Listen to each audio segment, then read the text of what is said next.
بسم اللہ الرحمن الرحیم۔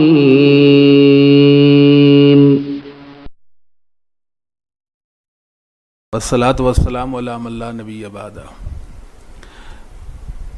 دین اسلام کامل و اکمل دین ہے، اپنے ماننے والوں کی احکام شریعہ میں تنسیصاً و تعلیلاً مکمل رہنمائی کرتا ہے۔ خصوصاً اعمال کے حوالے سے ایک مسلمان کو انتہائی محتاط انداز اختیار کرنا چاہیے۔ اعمال کی قبولیت کے لیے 4 چیزوں کا ہونا انتہائی ضروری ہے۔ نمبر 1 اسلام، نمبر 2 اخلاص نیت، اور نمبر 3 موافق سنت کے وہ مطابق ہو، اور نمبر 4 جو فاعل ہے، جو عمل کمانے والا ہے، اس کا عقیدہ صحیح ہو، تو تب عمل شرف قبولیت کو پہنچتا ہے۔ ہمارے ہاں بے احتیاطی برتی جاتی ہے، جو جس کی جی میں آتا ہے کسی عبادت کو کسی وقت کے ساتھ کسی جگہ کے ساتھ متعین کر دیتا ہے، جبکہ اس پر کوئی شرعی دلیل بھی نہیں ہوتی۔ مثلا یہ رجب المرجب کا مہینہ گزرا، لوگوں نے بات کی کہ معراج جو ہے وہ 27 رجب کو ہوا، حالانکہ اس پر کوئی دلیل شرعی نہیں، نہ اللہ نے بیان کیا، نہ پاک نبی صلی اللہ علیہ وسلم نے بیان کیا، نہ کسی صحابی سے ایسا ثابت ہے، نہ کسی تابعی سے ایسا ثابت ہے، نہ ائمہ مسلمین سے ثابت ہے۔ معراج تو حق ہے، لیکن معراج کی تاریخ اللہ نے ہم پر واضح نہیں کی، تو ہمیں کیا حق پہنچتا ہے کہ ہم یہ کہنا شروع کر دیں کہ 27 رجب کو آپ صلی اللہ علیہ وسلم کو معراج ہوئی۔ رجب کے بعد شعبان، یہ 8واں مہینہ اسلامی کیلنڈر کا مہینہ ہے، اس میں بھی بعض لوگوں نے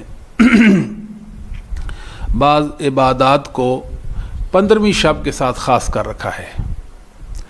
تو 15ویں شب کو خصوصی عبادت کرنا، ایک خاص نیت کے ساتھ عبادت کرنا، اور پھر صبح کو روزہ رکھنا، یہ کسی صحیح حدیث سے ثابت نہیں ہے۔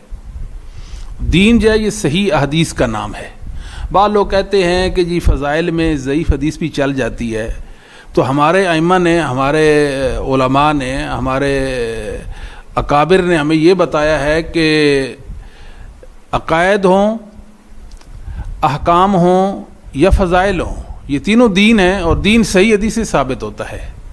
ضعیف حدیث سے جب دین ثابت نہیں ہوتا تو فضائل ثابت کیسے ہو جاتے؟ کیا فضائل دین سے خارج کوئی عمل کا نام ہے؟ جب دین میں داخل عمل کا نام ہے تو یقیناً اس کے پر بھی صحیح شرعی دلائل کا موجود ہونا انتہائی ضروری ہے۔